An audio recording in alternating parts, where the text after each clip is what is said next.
I'm Lieutenant General Ulysses S. Grant, and I welcome you here to join me in the library today. And today I would like to muse a bit or think out loud about the Petersburg Campaign. And I call it a campaign because it really wasn't a siege in the proper sense of the word. Vicksburg, for example, was a siege. Nothing got in, nothing got out. With Petersburg, the whole purpose of that long siege was for us to try to cut off the 5 railroads that were supplying Petersburg and thus Richmond and Lee's Army of Northern Virginia. So until the April the 2nd of 65, there were supplies and materials coming into Petersburg. And I prefer to think of it as a campaign. But let me go back and think about a bit what had preceded it without belaboring the point. The overland campaign had begun on the night of May 4th and 5th of 1864. We'd fought all over Virginia, it seems, until June the 3rd of 1864, when I ordered the Cold Harbor attacks, which I regret having done. 7,000 casualties in one day, most of them in the first 20 or 30 minutes, was the blackest day the United States Army has ever had. We stayed in place there, wondering what to do. I was constantly trying to develop a way to bring Lee to give me combat in the open field, which he never did. I also would like to capture Richmond, but Richmond was not my primary objective. My primary objective in the Overland Campaign and the resulting siege campaign at Petersburg was to keep Lee from getting to Joe Johnston in the Carolinas. So I was intent on bringing Lee to combat, defeat him if at all possible, take Richmond if I could. I certainly wouldn't turn it down. But Lee was convinced that Richmond was my target, and he was incorrect in that thinking. He was my target and the destruction of the Army of Northern Virginia. But after Cold Harbor on June 3rd, I was trying to think of what to do. I sent Ben Butler out of the Bermuda Hundred, where he'd been pretty well bottled up by Pierre Gustave Toutant Beauregard since the beginning of the campaign back in early May. I sent him on June the 9th down to try to take Petersburg because I thought it was easy pickings. At that time, in fact, it was defended by Pierre Beauregard, or Gus Beauregard, as we called him, in the old army. And about, numbers run from 1,200 to 2,200, 2,500 old men and boys. And Butler had been bottled up there in Bermuda Hundred virtually since the beginning of the campaign by Beauregard, along what was known as the Howlett Line. But I told Butler to move on Petersburg, take it if he could, and he moved down on June the 9th. And he sent Couch, General Couch, that was some cavalry, who was defeated by, I think, Colonel Archer, I believe was the Virginian trooper's name. And he pretty much stopped and did not proceed into Petersburg, which is a tragedy because he could easily have advanced into Petersburg, but as he was wont to do, he diddled away his time and his opportunity. To be sure, he did not know how weak Beauregard was, but Beauregard said later that it was his for the taking. He didn't take it simply because he didn't move in and take it. So the first battle of Petersburg was on June the 9th. On June the 12th, though, two things happened. Lee had sent Early into the Shenandoah Valley to threaten Washington, hoping to pull away my troops to combat the threat that he did indeed develop against Washington City and the destruction that he did. But I also had determined that I was going to move south of the James and go after Petersburg, which was a significant decision for me for a couple of reasons. First of all, I was going after Lee's heartbeat, after his arteries to his heart, those 5 railroads that ran into Petersburg. And I was no longer so intent on bringing Lee to fight me in the open. Another significant factor here in the move away from the Cold Harbor area was that I had to march 110,000 soldiers 50 miles through swampy land to cross the James River, which was 2,200 feet wide at that time, at that place. And there'd never been a pontoon bridge built that long. Yet, we pulled away on the night of the 12th, and our pickets were in a number of places within 400 yards of each other, which is not far when one is thinking of armies facing each other. And we moved 110,000 soldiers and all the equipment, horses, mules, wagons, and everything that makes all of that noise in the night away from Lee, and they never heard a thing. And the next day, when they were probing us and checking on us, we were gone. And I was marching to the James River. When we got to the James River, within, I think it was 9 hours, the engineers built the longest pontoon bridge in the war, 2,200 feet long, 14 feet wide. And we began to march those 110,000 men across that bridge, which took a couple of days. In fact, we didn't get across all of them until the 14th. Lee couldn't find me. He thought, really, and I understand why he would think that I had gone back to Washington City. Why wouldn't he think that? The precedent had been firmly set that every time he defeated an army or a federal army or brought it to a halt, it turned around and went back into Washington City, and which is where he thought I'd gone.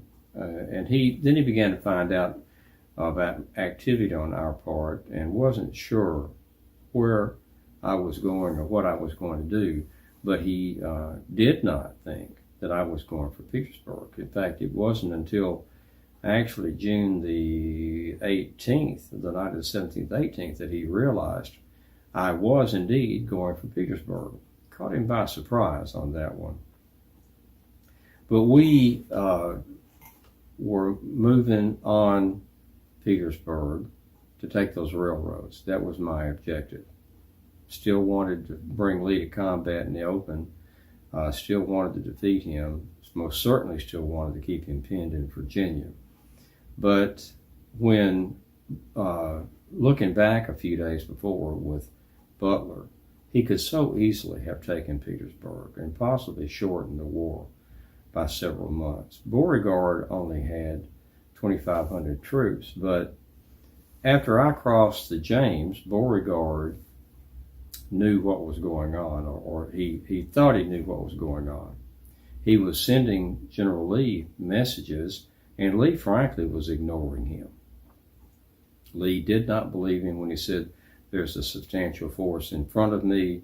I need help." He had gotten more troops by then, about 4,500, shortly after the 9th.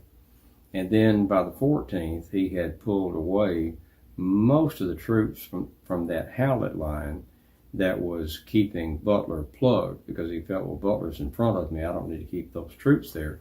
And he had, by the 14th of June, 15th of June, he had about 14,000 men. And I moved on Petersburg on the 15th, Baldy Smith and Couts again in cavalry. And Lee, I want to emphasize, still does not think that Petersburg is where I'm headed.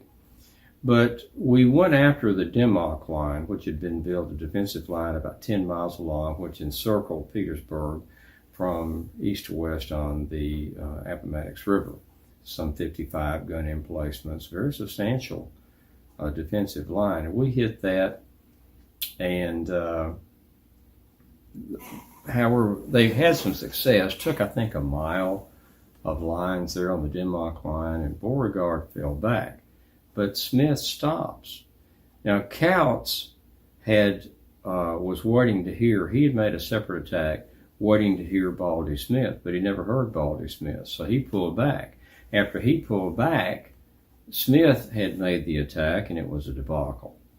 In fact, Butler charged Smith with dilatoriness, and Smith is accusing Kautz of dilatoriness, and it was quite a mess. But they had taken about 3.5 miles of Confederate lines, and Smith stops. He just stops. Well, on the night of the 15th, Winfield Scott Hancock arrived, and Smith wanted to wait until daylight. And even though Hancock outranked Smith, it was uncharacteristic of Hancock to acquiesce and say, all right, we'll wait till daylight.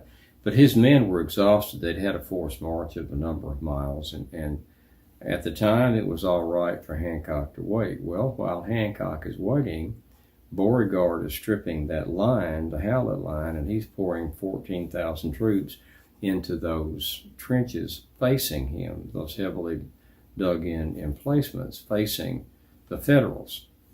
And about 5:30 in the morning on the 16th of June, 64, they attacked, and they fought all day, savage fighting.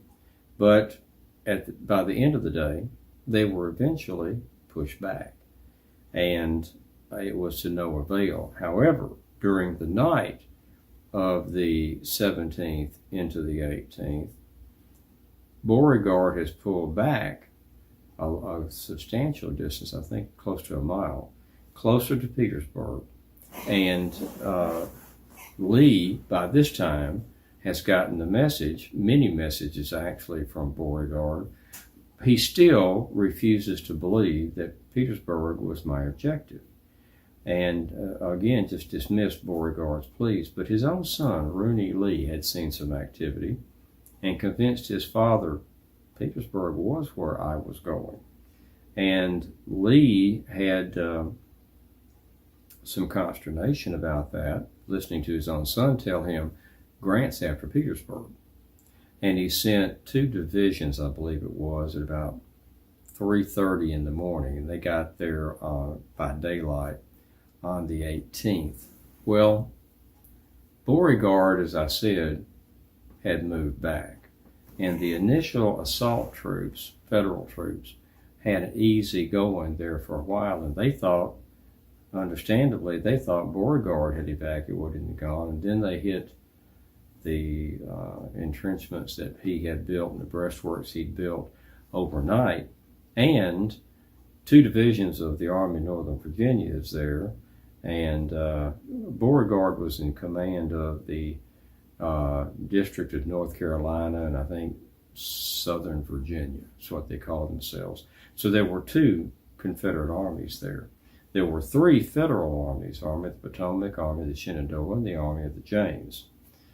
Well, on the 18th, they savagely fought and engaged, and the numbers were that by this time, I've got about 70,000 men, and Beauregard is fighting with about 20,000, but Lee's constantly pouring in more troops. About 6:30 in the evening on the 18th, Meade called it off. He pulled back. The final assault failed. He pulled back, and the siege was on. And I didn't want a siege. Lee did not want a siege. But you must keep in mind, it was a campaign, not a siege, But moreover, Lee could have left at any time. Lee was never bottled up. See, Pemberton, for example, in Vicksburg, couldn't leave. Lee could have left, but Lee was charged with protecting Richmond and protecting the capital, which may have been a mistake on President Jefferson Davis's part, because had he let Lee go, this is in merely conjecture, and I will not get into conjecture past, it might have been a good move if Jefferson Davis had let General Lee do what he felt he should have done, rather than tether him to the Capitol, because I had the advantage in knowing he's not going anywhere, or probably would not go anywhere. Although there were times during that campaign that my worst fear was to wake up in the morning and be told by an aide that Lee had slipped away during the night. But on June the 18th, we went into siege. That's when the siege and campaign activities began. Overall, the siege ran for 292 days, some 576 square miles, 37 miles of trenches, 70,000 total casualties, 42,000 Federal and 28,000 Confederate. Very bloody campaign. But when we settled into the campaign on the 18th, I'd like to talk a bit about the famous crater. On June the 25th, just a week after we'd gone into siege, Lieutenant Colonel Henry Pleasant went to his commanding officer, Ambrose Burnside, in the Ninth Corps, and told General Burnside that he was from Pennsylvania, and his regiment, the 48th Pennsylvania, was made up of coal miners, and they could dig, and they wanted, in fact, to dig. He proposed what initially seemed to be a harebrained, crazy idea, that let's dig a trench, and which was not a novel idea. A number of tunnels, rather, had been dug. I did 2 of them at Vicksburg. The novelty of the idea was that it was going to be a tunnel 20 feet deep, or down, and 521 feet long. There had never been a tunnel in history dug that long. He approached Burnside. Burnside thought about it and liked it. Then he approached General Mead. George Mead dismissed it, poo-pooed it, and said, bah. But Burnside and Colonel Pleasant prevailed and persevered and prevailed. He told me about it, and I said, give it a try. Thinking back about my 63 Vicksburg siege days, keep the men busy, if nothing else. That keeps them busy and keeps the journalists from being critical about a bunch of people lying about doing nothing. I had little confidence it would succeed. Meade had, I think, even less. So on June the 25th of 1864, the 48th Pennsylvania Coal Mining Regiment began tunneling, 20 feet down and 521 feet in length. They had a very novel way that I will not go into of bringing fresh air into the tunnel. And of course, it had to be dug with rebel scouts watching every inch of line, sharpshooters and so forth, that we had. So everything had to look like it was normal. The air system to bring in fresh air, and the excavation and the dirt, getting rid of the dirt. But they did it very cleverly. The rebels suspected we were tunneling. In fact, they were tunneling. Moreover, they were sinking listening shafts in various places trying to find out where we were doing. They could hear digging, they just couldn't identify specifically where. And they dug and dug and dug for about a month. And simultaneously, Edward Ferraro's USCT has been given the assignment to be the assault troops after the crater is exploded. They were enthusiastic about it. They were in high spirit. and honored to have the honor and eager to do it. And they trained and trained hard. They've been training for a month. When the day got closer, it was determined that July the 30th would be the day that it would be detonated. Right before, a day or two before it was determined to explode, General Mead had some severe second thoughts about sending in USCT. And they were not proven in combat. They weren't experienced combat troops.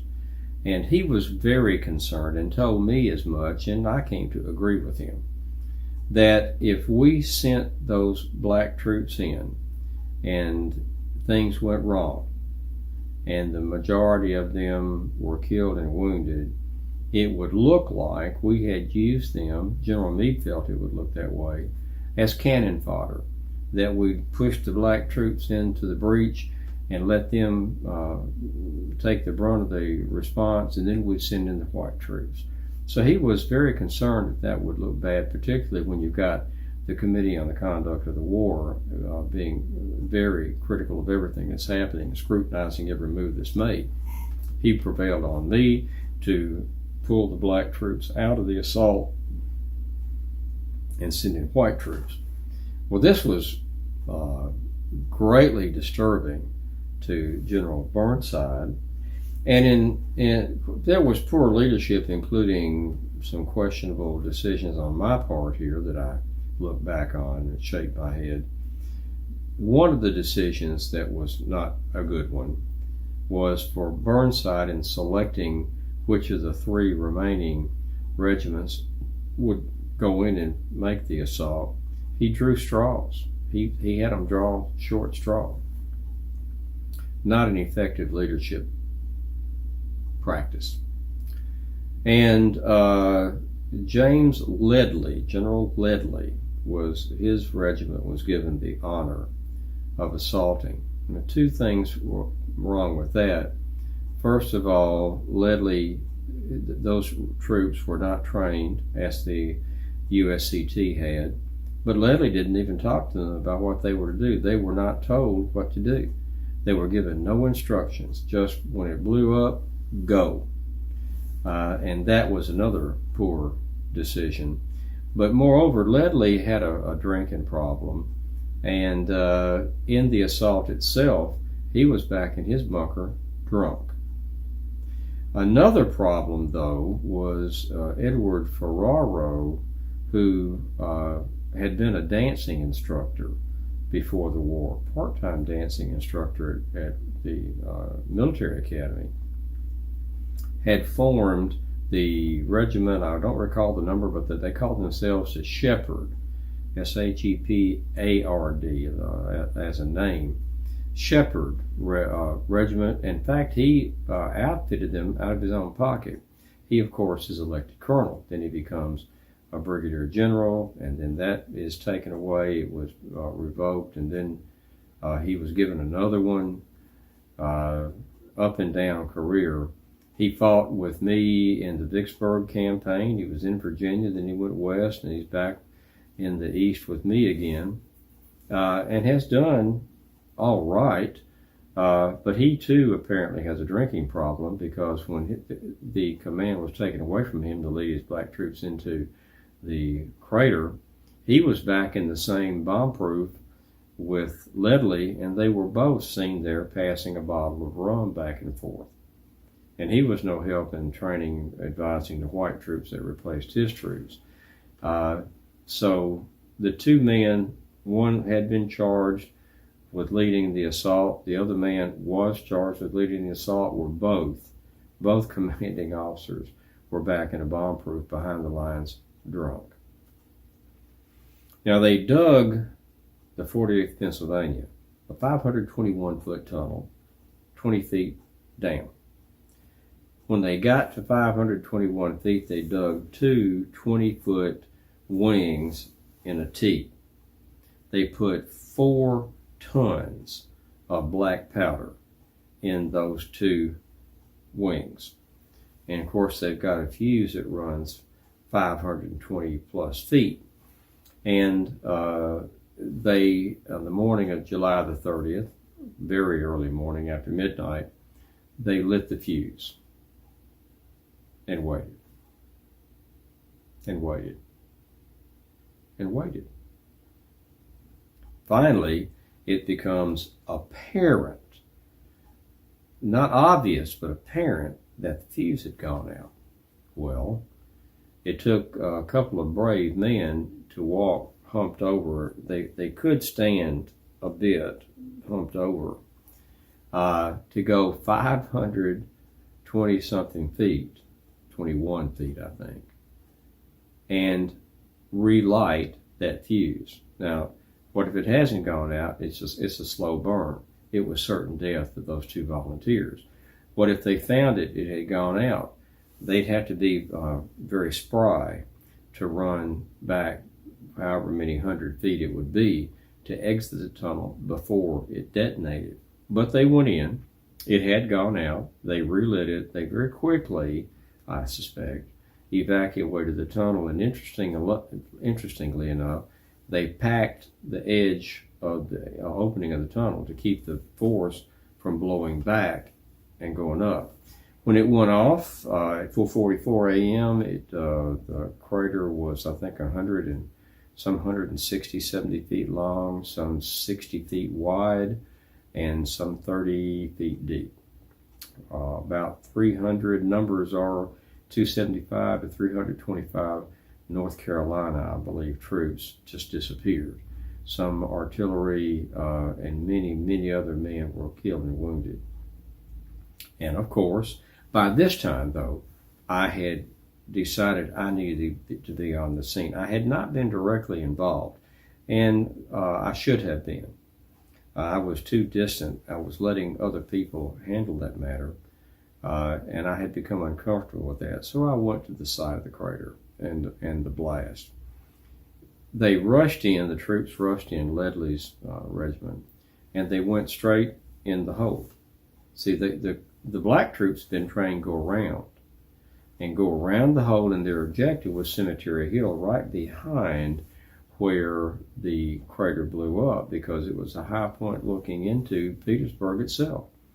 And had they been able to take that position, which probably, and probably is a dangerous adverb, but had the black troops initially training for the job, had they taken it, they probably would have taken it and the war might have been shortened. But they went in the hole, more troops went in the hole, the Confederates quickly rallied, they were shooting the troops in the hole, they called it the turkey shoot, fish in a barrel shoot, and losses were horrendous.